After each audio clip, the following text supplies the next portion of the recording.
আর এই যে দেখেন কি সুন্দর করে হাসে ভাই, ভালো ফ্যামিলির একটা ছেলে, দেখে বোঝা যায় কি সুন্দর চেহারা, মাশাআল্লাহ। আল্লাহ কোন কারণে তাকে পাগল বানাইছে। আসসালামু আলাইকুম, সবাই একটু ভিডিওটা আজকে একটু মনোযোগ দিয়ে দেখবেন। এই যে লোকটাকে যে দেখতে পারতেছেন উনি পাগল, তো চলেন ওনার সাথে একটু কথা বলার চেষ্টা করি। কহারো না কিছু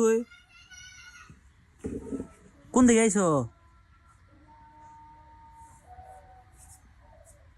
কালি মুখ মেয়ে তাকাই থাকে। কয়দিন ধরে আইছে? ওজা আমাকে আইছে। এই যে এবার যে রোজা গেল, হ ওই বিশ পারে যে তুলসুর খলিফার ওই বারিন্দায় থাকে। তো আপনারা শুনলেন, আর যিনি কথাগুলো বলতেছে তিনি এই এলাকারই। ওর যা একটু ভান যাই না, ও নেই বই থাকে। কেরাতেন একটা বালিশ দিছে, এই বালিশটা হিজেন না হেন বই থাকে। তো এই যে আপনারা এই মানুষটাকে দেখতে পারতেছেন, ওনার বাড়িঘর কই, কই থেকে আসছে কেউ কিছু বলতে পারে না। রাস্তা যাইতেছিল, ওইখান থেকে ধরে আইনা ওনাকে খাওয়াইলাম। যদি আর কেউ সন্ধান দিতে পারেন তাহলে অবশ্যই যোগাযোগ করবেন।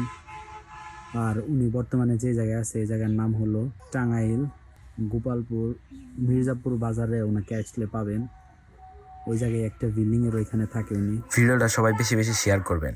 আর এই যে দেখেন কি সুন্দর করে হাসে ভাই, ভালো ফ্যামিলির একটা ছেলে, দেখে বোঝা যায় কি সুন্দর চেহারা, মাশাআল্লাহ। আল্লাহ কোন কারণে তাকে পাগল বানাইছে আল্লাহই জানে।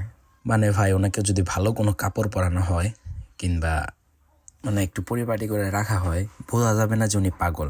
এত সুন্দর করে খাইতেছিল আর চেহারাটাও মাশাআল্লাহ অনেক সুন্দর। তো আমার যেটুকু মনে হয় উনি একটা ভালো ফ্যামিলির ছেলে, হয়তো কোনো কারণে এই পরিস্থিতি হয়েছে। সবাই একটু ভিডিওটা শেয়ার করবেন যাতে ওনাকে ওনার পরিবারের কাছে পৌঁছে দিতে পারি। আর হ্যাঁ, যদি ওনাকে কেউ চিনে থাকেন তাহলে অবশ্যই আমাদের সাথে যোগাযোগ করবেন।